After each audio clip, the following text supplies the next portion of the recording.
Bonjour tout le monde. Aujourd'hui, je vais vous présenter le travail que j'ai fait durant le stage dans le cadre du PFE pour cette année. D'abord, je voudrais remercier Madame Elisabeth d'avoir accepté de m'encadrer pour cette année. Et je remercie aussi Monsieur Mohamed Moufter de m'avoir bien accueilli à l'ETEC, de m'avoir bien encadré. Merci à vous d'être ici aujourd'hui, d'avoir accepté d'évaluer mon travail et de l'examiner. Pour le plan, donc je vais tout d'abord introduire le sujet. Après, je vais faire une présentation générale du projet dans le premier chapitre. Dans un deuxième chapitre, je vais présenter l'état de l'art. Dans un troisième chapitre, je vais spécifier et analyser les besoins. Et après, je vais passer à la conception du projet. Et enfin, dans un cinquième chapitre, je vais parler de la réalisation du projet. Et finalement, je vais conclure et ouvrir des perspectives. On commence par l'introduction. Ce travail est intitulé Élaboration d'un système de communication numérique Smart OTEF dans le cadre du PFE à Taille Université. Donc, il s'agit de développer un système de communication digitale consistant en un portail web, puis un système de gestion de membres, d'activités, de projets et d'objectifs. Donc, l'OTEF, Organisation tunisienne d'éducation de la famille, elle est fondée en 1964. Elle était avant Fédération nationale des parents d'élèves, avant de devenir OTEF en 1968. Donc, c'est une institution de service dans le domaine de l'éducation, l'enseignement et la culture. Elle offre des services pour la famille, la loisir et l'intégration sociale, ainsi que le développement durable et de recherche et des études stratégiques avancées. Donc, ça, c'est pour l'OTEF. Concernant la problématique, donc les informations en ne sont pas très informatisées. Il n'y a pas de système de gestion intégré. L'OTEF n'a pas de plan de développement digital qui permet d'assurer sa visibilité, sa pérennité et son essor en tant qu'organisation nationale. La gestion de l'information reste traditionnelle en majeure partie et finalement, l'OTEF ne possède pas de site web actuel. C'est pour cette raison. La solution, c'est de créer un système informatique en ligne qui est composé d'un portail web et d'un système de gestion polyvalent. Ce qu'on va voir plus tard. Pour la méthodologie adoptée, je travaille avec la méthodologie Scrum. Donc, la méthodologie Scrum, c'est le fait de développer des systèmes informatiques de manière incrémentale. Et après chaque itération, on aura un produit fini. Et en avançant dans les itérations, on aura un produit de plus en plus raffiné, avec de plus en plus de fonctionnalités. Donc, on a le découpage d'un projet qui se divise en sprints. Toutes les 4 semaines en moyenne, on a le client qui reçoit un logiciel fonctionnel. Les sprints peuvent durer entre 2 et 4 semaines. Donc là, c'est un schéma explicatif du Scrum. Donc là, on a le product owner, l'équipe. Après, on a le sprint de 1 à 4 semaines. Pour avoir un travail pour le rendre, on aura un revue de sprint et une rétrospective de sprint. Alors, concernant les tâches d'art, ici je présente les différents logiciels avec lesquels j'ai fait mon projet. Donc, j'ai utilisé la plateforme Visual Studio ASP.NET qui regroupe plusieurs langages de programmation et plusieurs outils. Donc dans cette plateforme-là, on trouve le HTML, le CSS, le C#, le JavaScript et le Bootstrap. Le HTML, c'est pour le codage de l'interface du front-end. Le CSS, c'est pour le design des pages web. Le Bootstrap aussi, c'est pour le design. Et le JavaScript, c'est pour rendre les pages plus interactives, plus dynamiques. Pour la gestion de la base de données, j'ai opté pour MySQL. Et le Lix pour la rédaction du rapport et le Power AMC pour la création des diagrammes. On va voir plus tard. Pour la spécification et l'analyse des besoins, donc ici je vais présenter les fonctionnalités de l'application et le cas d'utilisation générale. Alors pour les besoins fonctionnels du site, donc déjà le portail a 2 versions, il a une version en français et une version en arabe. Donc pour les 2 versions, on a ces besoins-là, parmi lesquels on a la page d'accueil, on a les différentes rubriques du site, citant la présentation, les structures, le bureau national, le cadre organisationnel, l'activité, le bureau national par exemple, la ville. Et finalement, on aura une page de contact qui va contenir les coordonnées de l'organisation. Pour les besoins fonctionnels de l'application, on a inscription, authentification. Donc on a ici l'interface de l'inscription, le formulaire de l'inscription. On a l'interface de l'authentification pour accéder à l'application. On a la gestion des membres, la gestion des activités, des objectifs et des projets. Donc ça, c'est pour les besoins fonctionnels. Pour les besoins non fonctionnels, on a l'ergonomie et la convivialité, on a la sécurité, on a l'intégrité, la fiabilité, la performance, on a l'extensibilité, les contraintes humaines, et on a l'aptitude à la maintenance. Pour l'aspect fonctionnel, j'ai mis ici le cas général de l'utilisation. Donc là, on a le visiteur qui va consulter les différentes rubriques du portail. Et ici, l'administrateur, il va gérer les membres, il va gérer les droits d'accès. Et pour le membre, il va gérer les activités, gérer les objectifs de projet. Voilà, ça c'est le cas d'utilisation générale. Et je passe maintenant à la quatrième partie, qui est la partie de la conception. Donc pour la conception, on a l'architecture du système et sa conception. Donc ici, c'est l'architecture que j'ai travaillé avec, c'est l'architecture MVC. Voilà, donc c'est l'architecture Control Model View.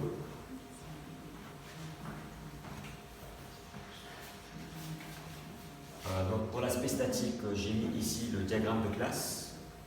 Donc ici, on a les différentes classes de l'application. Chaque classe présente une table de la base de données. Donc ici, on a la table activité. Ici, c'est la table membre, la table projet, la table objectif. Et chacune a son identifiant comme clé primaire. Et là, c'est des colonnes. Donc là, on a date, activity, donc c'est la date de l'activité, la région, le bureau, le responsable, la description. De même pour les autres tables. Ça, c'est pour le diagramme de classe. Pour les diagrammes de séquence, j'ai choisi quelques diagrammes de séquence pour illustrer comment fonctionne le système de gestion. Donc là, on a le diagramme d'authentification. On aura le membre qui va saisir son login et son mot de passe. Il va les valider et puis le système va envoyer une requête à la base de données. La base de données va valider et vérifier les droits et s'il y a réussite, on accédera à la page d'accueil. Si on a un échec, et on retourne à la page d'authentification. Pour l'ajout de nouveaux membres, donc l'administrateur il va consulter l'interface ajout membre, il va afficher le formulaire, il va l'enregistrer et le système il va envoyer les données du membre à la base de données, il va vérifier l'unicité de l'identifiant. Si le membre existe déjà, on n'aura pas d'enregistrement. Si le membre n'existe pas, il y aura un enregistrement. L'enregistrement sera réussi. Ça, c'est pour l'ajout d'un nouveau membre. Pour la suppression d'un membre, on a l'administrateur toujours qui va sélectionner l'identifiant du membre. Il va le supprimer. Et un message, mais avant ça, il y aura un message de vérification pour vérifier si on veut vraiment supprimer le membre de la liste. Donc, si on valide avec oui, il y aura suppression de la base, il y aura succès. Et si on valide avec non, il n'y aura pas suppression de membre. Pour la modification d'une activité, donc le membre il va sélectionner l'idée de l'activité, et puis il va sélectionner la colonne à modifier, et puis il va saisir la nouvelle modification, il clique sur modifier, un message de vérification s'affiche, et si on veut valider par oui, il y aura mise à jour. Si on valide par non, rien ne se passe et il n'y aura pas de modification. Pour la visualisation des projets, on aura le membre qui va cliquer sur le bouton visualiser le projet. Une interface de visualisation va s'afficher. Il va cliquer sur le bouton afficher et le système va solliciter la base de données qui va retourner ou bien un tableau vide ou bien un tableau là où on trouve les différents projets de notre base. Pour la réalisation, alors j'ai travaillé avec mon PC Asus avec Windows 10. Donc j'ai fait deux releases, le release 1 et le release 2. Pour le release 1, j'aurai deux sprints, le sprint 0 et le sprint 1. Pour le release 2, j'aurai le sprint 2 et le sprint 3. Pour le release 1, donc voici, ça concerne, c'est plutôt pour le sprint 0, ça concerne le portail web, dans ces deux versions arabe et français. Donc là, c'est la page d'accueil en français. Au milieu, on a une liste défilante. Là, on a une barre de navigation avec les différentes rubriques du site qui se répètent à gauche. De même pour la page d'accueil en arabe. là, c'est la rubrique Qui sommes-nous? Et là, c'est les liens vers les différentes parties de cette rubrique-là. Là, c'est la rubrique Man Nahnu en arabe, c'est la même rubrique en arabe. Là, ce sont les structures de l'OCF, toujours avec la même structure. Là, c'est en arabe, avec le cadre organisationnel, l'État al-Qadimi, le bureau national, al-Maktab al-Watani, les activités de l'OTEF.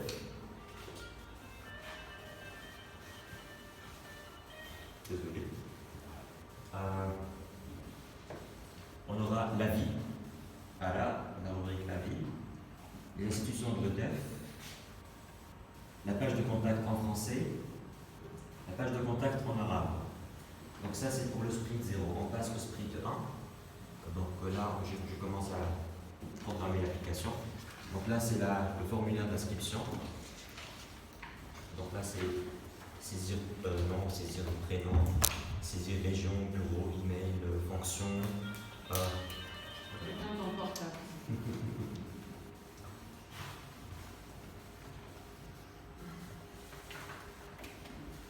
Donc comme j'ai dit, donc là c'est la fonction. Là c'est le numéro de téléphone, et là c'est le nom d'utilisateur, et là c'est le mot de passe. Une fois inscrit, on passe à la page de connexion. Donc là on aura le nom d'utilisateur, le mot de passe, on les saisit et on se connecte. Une fois connecté, on accède à l'application de gestion. Donc là on aura la page d'accueil. Donc ici, bienvenue dans l'espace privé de l'OTEF. Ici, ce sont les différentes rubriques de l'application qui se répètent ici dans la barre de navigation. On les aura aussi dans cette partie-là à gauche. Donc on aura menu, accueil, profil, activité, objectif. Là, c'est visualiser activité. C'est pas très clair pour vous.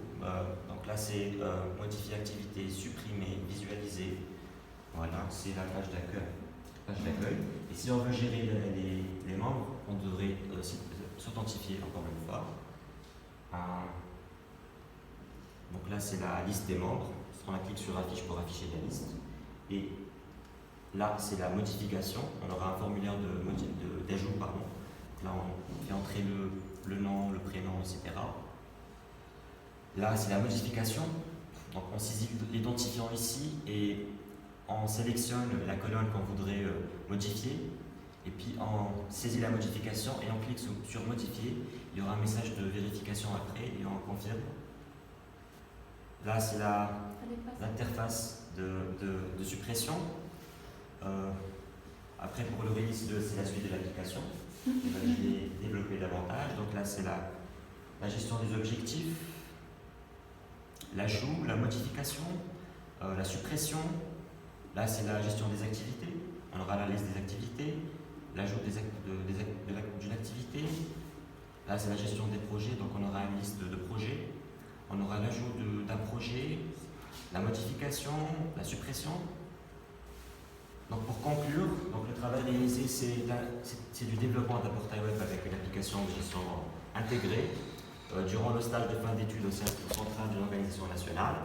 Ce travail m'a permis d'acquérir de nouvelles connaissances, notamment en ASP.NET, et ça m'a permis d'assimiler les différents outils acquis durant ma formation, comme HTML, CSS, JavaScript, MySQL, et de m'intégrer dans la vie socio-professionnelle, ainsi que de travailler dans des moments de crise. Pour les perspectives, je pense à mener des tests plus approfondis sur les différentes fonctionnalités développées. Je pense aussi à mettre en place un système de communication par mail ou par discussion instantanée, par exemple. Voilà. Merci de votre attention. Merci, M. Freddy. Donc, je passe la parole à votre rapporteur, Mme Yusra. Merci, Madame la Présidente. Mehdi, tout d'abord, je vais te remercier pour l'exposé que vous avez fait, pour la qualité de l'exposé.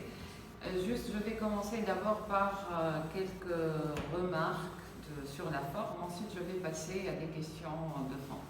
D'abord, lorsque vous mettez dans vos slides ou bien dans le rapport, on ne met pas les 3 points de suspension, on met virgule, etc. et point. D'accord. Bon. Avec quoi vous avez fait votre rapport? Je travaille avec X. D'accord. Parce qu'il y a beaucoup d'espace. Tu n'as pas vérifié qu'il y avait beaucoup d'espace. Oui. Voilà. Il fallait maîtriser ça. Mais bon. avec... bon.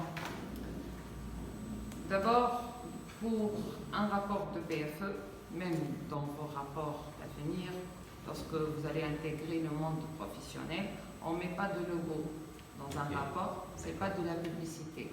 Je vois que vous avez utilisé beaucoup de logos partout où vous parlez de logiciel. Vous pouvez utiliser ces logos. On m'a dit comme ça en fait. Ne m'interromps pas. D'accord. Tu dois entendre Je me ensuite. défends. Non, tu défends lorsque je termine. J'ai dit que ce sont des remarques de forme. Ce n'est pas des questions, des remarques. Donc tu n'as pas à te défendre s'il te plaît. Ah oui, ok. D'accord? Donc les logos, tu peux les mettre dans le PowerPoint comme tu l'as fait. Et tu développes, tu dis ASP.NET, c'est ça, voici son logo, et tu peux parler. Mais dans un rapport, on ne met pas de logo. Deuxième chose, on n'utilise pas français-anglais. On ne met pas les releases. Si tu utilises les sprints, tu mets sprint 0 et tu le nom, tu lui donnes un nom. D'accord? Tu ne mets pas réalisation, release, sprint 0. Ça n'a pas de sens. On ne met pas table, on met tableau. Un rapport, on ne peut pas contenir français-anglais. Table 5 de... Oui, table c'est en français. Ça dépend. Table existe en ou français, table, celui qui va l'avoir. Non, ça existe en français. Je sais que ça existe. Mais pour enlever les nuances, tu mets tableau. Ben, s'il te plaît. S'il te plaît. Tu commences pas à m'énerver. Ah oui. D'accord? Il faut respecter les membres du jury. Je viens de te répéter une chose. Je te dis que je suis en train de te dire des remarques de forme. Ce n'est pas des questions de fond. Tu me laisses terminer. Oui, d'accord? Voilà. Je sais qu'il existe le mot tableau, table, mais on ne dit pas table, on dit tableau, la liste des tableaux, la liste des figures. La table, maintenant, tu peux la mettre dans la table de matière. D'accord? Ça, ce sont des remarques. D'accord. Maintenant, c'est pas autre chose aussi. Pour la bibliographie. La bibliographie, ici, tu as utilisé YouTube. Bon, on ne met pas de bibliographie de YouTube, d'accord? Pour la bibliographie, on doit mettre des livres. Ça, c'est une autographie. Ça ne s'appelle pas bibliographie. Je sais. Mais si tu le sais, normalement, tu aurais dû mettre une éthographie à la place de bibliographie. J'ai pensé à ça. D'un côté. Deuxièmement, tu dois citer la liste de dernières visites. À quelle heure tu as consulté le site et l'heure. Date et heure. D'accord? Donc ça, c'est faux. Ben, on passe maintenant. Pour les questions maintenant de fond, je vais ignorer certaines remarques de forme, comme tu dis. Pour la page, par exemple, bon, je ne vois pas, la 29. Diagramme de cas d'utilisation, gestion des membres. Là, tu as mis gérer les membres. On doit s'authentifier. Ensuite, tu as mis extendre, modifier membre, extendre, consulter liste, extendre, supprimer membre, extendre, ajouter des membres. Partout, tu as répété la même chose pour tous les cas d'utilisation. Est-ce que, attends que je termine ma question. Est-ce que tu peux me préciser pourquoi tu as utilisé extendre? Est-ce que tu as des points d'extension ici? Tu prends le rapport, ton rapport, tu l'as? Oui. Et tu le prends? Je peux le prendre. Bien sûr, pour que tu puisses suivre. Vous voyez, au lieu de me tutoyer, s'il vous plaît. Non. Non. Désolé. Je préfère le mouvement. Non. Si. Mais c'est pas grave, vous êtes ma prof, donc j'accepte. Toi, tu nous parles, tu nous dis vous. Non. Tu n'es pas dans le cas où on vous dit vous. D'accord? Et on s'arrête là. Stop. D'accord, réponds à la question maintenant. Je vais répondre. Donc pour les externes, c'est... pour gérer les objectifs, on aura ces cas-là. On aura l'ajout, la modification, la consultation, la suppression. Et pourquoi tu as mis externe? Pour l'externe, Non, c'était aussi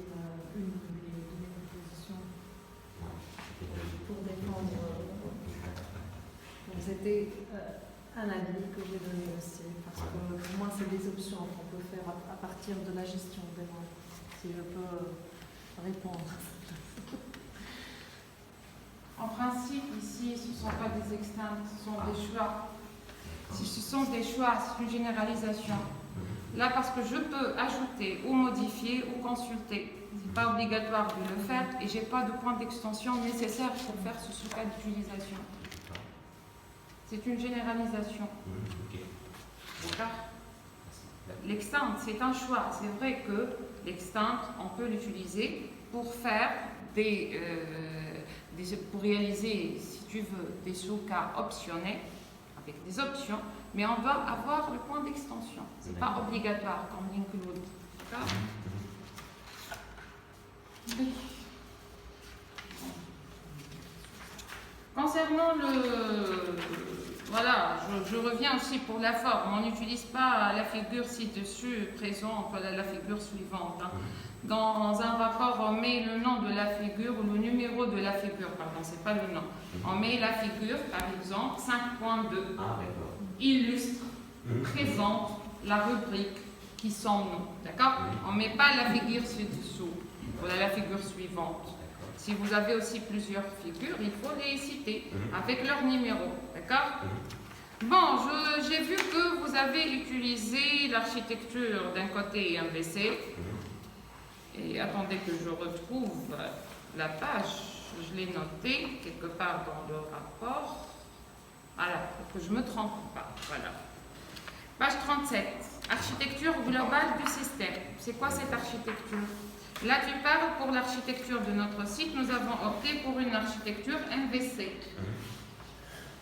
Est-ce que cette figure 4.1 illustre l'architecture MVC? Non, c'est la figure 4.2. Voilà. Ça c'est... Voilà. Voilà. C'est pour le portail. Tu vois? Oui. C'est quoi donc cette architecture? Le 4.1. Ça c'est une architecture globale, c'est pas une architecture... Et c'est quoi? C'est juste pour dire, voilà... C'est quelle architecture? Elle a un nom. C'est juste pour visualiser, hein. C'est pas...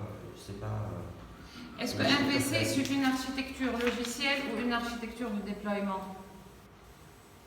De déploiement. C'est une architecture logicielle, normalement. Avec quoi on la déploie? On la met en œuvre. Qu'est-ce que vous voulez dire? Comment l'architecture, la figure 4.1, vous avez fait? Non, 4.2. Je reviens. Ok, tu m'as dit 4.2, c'est MVC. Oui. Donc, tout ce que tu es en train d'écrire au niveau de la page 37, ça concerne la figure 4.2, n'est-ce pas? Oui. D'accord. Alors, pour la figure 4.1, pourquoi tu as mis architecture globale du système? C'est quoi cette architecture? Tu peux m'expliquer? Alors, pour cette architecture, je ne connais pas son nom scientifique, mais je l'ai mis comme ça, c'est juste pour visualiser un peu et pour résumer. C'est pour le design. C'est pour le résumé. C'est pour la partie... Je préfère que tu me dises, je ne sais pas, madame, parce que c'est moi qui vous enseigne les architectures logicielles. Hein. Ça, c'est l'architecture 3 tiers. On déploie MVC avec 3 tiers, 1 tiers et plus. Ou bien avec les SOA, les services web, ou ce que tu veux. D'accord. Donc, c'est pas pour le design que tu as mis ça. Il fallait préciser. Ok, mais ce sont des confusions. Ça m'est échappé, ça m'est échappé. Et lorsque tu prends des figures d'Internet, tu dois les mettre les références entre crochets. D'accord? J'ai pas mis les références. Oui. Lorsqu'on prend, j'ai pas cessé de vous dire ça. Lorsqu'on était en cours, lorsqu'on prend quelque chose d'Internet, par exemple cette architecture, on vient ici, on met entre crochets comme ça, et on met 1 ou 2, ça veut dire, et ensuite dans la bibliographie ou la nettographie, je regarde le 1, ça coïncide avec quoi? Ok, ce ne sont pas vos propres architectures. La première architecture, c'est moi qui l'ai faite. La deuxième, je maîtrise peut-être pas. D'accord. D'accord. Mais quel est votre apport dans ce travail? Alors, mon apport, donc il n'avait pas de système de communication en ligne. Voilà, je les aidais je les poussais en fait pour aller vers la numérisation. Donc, je les ai offert une solution qui se présente dans un portail et un système de gestion qui pourra être développé plus tard, encore davantage. Est-ce que ce que tu as développé est statique ou dynamique? C'est dynamique. Comment tu l'as sécurisé? Comment tu l'as déployé pour savoir est-ce que c'est dynamique ou pas? Alors je sais que c'est dynamique parce que j'ai travaillé avec JavaScript. C'est pour ça que je dis dynamique. Mais sinon pour le déploiement... Tu as fait des tests? Oui. Sur quoi? Des tests sur, par exemple. Sur quoi tu as testé ton Les tests n'ont pas été très approfondis. Mais Comment tu l'as fait les tests? Tu peux me montrer? Quel test? Est-ce que vous pouvez... Les tests de ton application. Test. Ça fonctionne ou ça fonctionne pas? Bah oui, j'ai fait des tests. Si vous voulez voir l'application. C'est ça, c'était ça la question. Bien sûr, ça marche. Est-ce que vous avez fait des tests Ça pour savoir que votre application, elle marche ou Bien elle ne sûr. marche pas, Bien d'accord? Quels sont les lacunes ou les problèmes que vous avez rencontrés lorsque vous avez fait la phase de test pour pouvoir par la suite faire la rétro-ingénierie dans vos perspectives, par exemple. C'était ça ma question, d'accord? Oui. Donc pour les textes, c'était pas d'une manière, c'était plutôt d'une manière, comment on dit. Donc je termine une petite partie et je fais des tests là-dessus. Je termine une petite partie, je fais des tests. Voilà, c'est d'une manière linéaire. D'accord. Donc le choix de la méthodologie, c'était votre choix? Oui. Pourquoi? Parce que je maîtrise bien la méthodologie Scrum, donc j'ai choisi cette méthodologie-là. Et avec l'organisme que tu as travaillé, est-ce qu'il avait un Scrum Master? Bon, c'était pas vraiment très exact pour le... Justement, donc la méthodologie adoptée, elle est fausse. Vous n'avez pas besoin de faire Scrum si on n'est pas dans une entreprise, si on n'a pas un Scrum Master, si on n'a pas des objets. Tu ne peux pas jouer les deux rôles. Si tu maîtrises, comment tu me dis ici? Bon, si tu maîtrises la méthodologie agile et plus précisément Scrum, tu sais qu'il y a différents acteurs et différentes réunions selon les sprints, selon les objectifs et selon la durée. Donc, une seule personne ne peut pas jouer le rôle de 3 personnes. Donc, votre méthodologie, elle est carrément fausse ici. Je suis désolée de te dire ça. Ok. Voilà. Je vous remercie. Merci. Donc, merci Madame Yusra. Donc, je passe la parole à Madame Lydia. Bon, moi, en tant qu'encadrante pour Mehdi, je tiens à le féliciter pour le travail qui a été un peu dans des circonstances qui sont inhabituelles, surtout le fait de passer par un confinement et la pandémie et tout, donc les conditions n'étaient pas très... c'est-à-dire les conditions n'étaient pas trop bonnes pour entamer un PFE de bout en bout. Je tiens à préciser que Mehdi a commencé son application à zéro. Il n'y avait pas réellement un outil informatisé développé dans l'organisation dans laquelle il a effectué son stage de projet de fin d'études. Donc il a essayé d'implémenter ce qu'il a pu acquérir durant ces années d'études et déployer une application qui fonctionne et qui répond parfaitement aux besoins de l'entreprise d'accueil. Bon, il a été un peu têtu parfois au niveau des directives que j'ai essayé bon, il m'a fatigué un peu sur ce point parce qu'il a été un peu têtu, mais sinon, pour le reste, il avait trop confiance en lui, parfois un peu trop exagéré, mais C'est ce qu'il faut pas faire, justement. dans l'ensemble, le résultat était bon, que ce soit au niveau du rapport, que ce soit au niveau de la présentation. Donc, et surtout avec les conditions, je ne peux que féliciter son travail. Et surtout, Bon, pour les remarques, j'ai assez donné de remarques durant mon encadrement, toute la période d'encadrement. Donc, j'ai pas de remarques à donner. Je vous passe la parole. Donc, Merci, madame. Donc, monsieur, dans l'encadrement de votre entreprise, donc je passe la Merci, parole. Madame la Présidente. En tant qu'OTEF, nous sommes contents d'avoir Lady comme stagiaire PFE et je suis content de l'avoir encadré directement en tant que matheux et en tant que président de l'OTEF avec l'aide du secrétariat. Nous avons encadré plusieurs étudiants de licence et de master de la matière 9 avril de l'Institut supérieur des sciences humaines Ibn Sharaf et de l'Institut supérieur d'Iran de Tunis depuis 2017. Mais Bedi est le premier stagiaire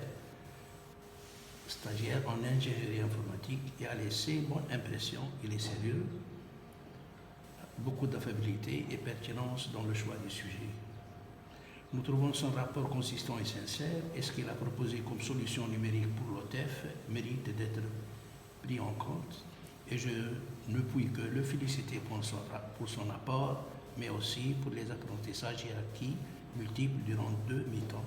Une période présentielle au siège de l'OTEF à Lafayette et une seconde sous confinement, mais en relation avec ses vis-à-vis à l'OTEF. Nous le félicitons pour son esprit innovateur et perfectionniste, comme nous remercions ses professeurs à Team Université, ses encadreurs et le jury qui a consacré du temps et de l'effort pour l'évaluation de son mémoire, de son expérience in situ. Merci. merci à vous. Merci beaucoup, monsieur. Donc, j'ai quelques questions à monsieur Fedi. Donc, dans votre rapport, la page 11, à quoi ça sert le backlog du produit? Alors pour le backlog du produit, c'est en fait c'est un tableau qui va détailler les fonctionnalités du site en détail. Voilà. Donc, les différentes fonctionnalités de Voilà. votre site. C'est voilà. Donc, est-ce que vous avez fixé les différentes pages ou bien fixé à partir de votre société? Qui fixe les noms, les titres des pages? C'est les organisations. Sur quel principe? Par exemple, vous nommez consulter le portail ou bien inscription. Ouais. Est-ce qu'il y a un schéma ou bien... Justement, c'est ce produit, c'est ce backlog-là, dans la méthodologie Scrum, il y aura discussion entre moi et le client, et les deux, on se met d'accord sur ça. Donc, ce sont les deux qui vont déterminer ces fonctionnalités-là, les fonctionnalités qu'ils veulent dans leur application. C'est les deux. Bien sûr, moi, en tant que développeur, je vais développer encore plus ces fonctionnalités. Ils me disent ce qu'ils veulent en général, et moi, je détaille encore plus. Et là, c'est pour un rapport, donc c'est normal que je vais bien détailler les choses. Ok. Donc, pour la présentation, dans la page 14, donc c'est mieux de présenter sous La forme... présentation. Dans la présentation, en fait. Pas dans le rapport, dans la présentation. Présentation. Page 14. Ah, d'accord. Slide. Slide 14.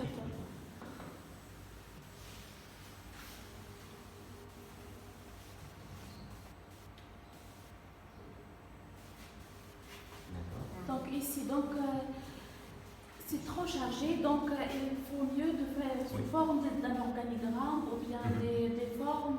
Oui, c'est ce que Madame Média C'est m'a mal dit. présenté. C'est ce que Et c'est Madame pour la Média page m'a 4. dit. Hein. Mais là, pour me défendre, Il excusez-moi, n'attire les pas besoins, l'attention. il faut mettre tous les besoins. Mais c'est mieux sous forme par Je sais. exemple des formes. Mais il y a des choses qu'il faut mettre. D'ailleurs, les besoins fonctionnels, Mhm. c'est pas page d'accueil, D'accord. page de présentation. Mhm. Page de présentation. Page de Ok. présentation de structure. Est-ce que durant toutes ces années, dans un cahier de charge, lorsqu'on spécifie les besoins fonctionnels et les besoins non fonctionnels, dans les besoins fonctionnels, on met une page d'accueil? Qu'est-ce qu'on met d'abord? À ton avis, on met interface? Qu'est-ce qu'on met? Déjà, même page d'accueil, c'est pas vraiment un besoin. Il faut Page passer- d'accueil, c'est pas un besoin. Mhm. Page d'accueil, là, lorsque tu parles de tes interfaces, Mhm. d'accord, Betty, Mhm. mais les besoins, c'est ce que tu as mis dans les use cases. Mhm. c'est des J'ai vu l'élément c'est les fonctionnalités, c'est ça les besoins fonctionnels. Je les ai mis ici. Gérer membres, gérer activité, objectif Oui, et projet. normalement, C'est ce que- Bon, les autres, c'est pas la même. C'est Ils pas n'ont plus. aucun sens.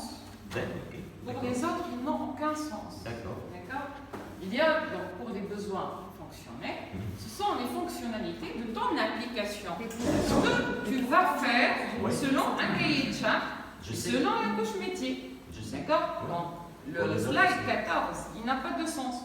Et il y a les besoins non fonctionnels qui sont l'ergonomie, la sécurité, etc. etc. Et pourtant, Donc, je l'ai fait cette remarque. Oui, oui. Ça fait partie de son caractère têtu. J'ai têtu, mais ça mène à autre voie.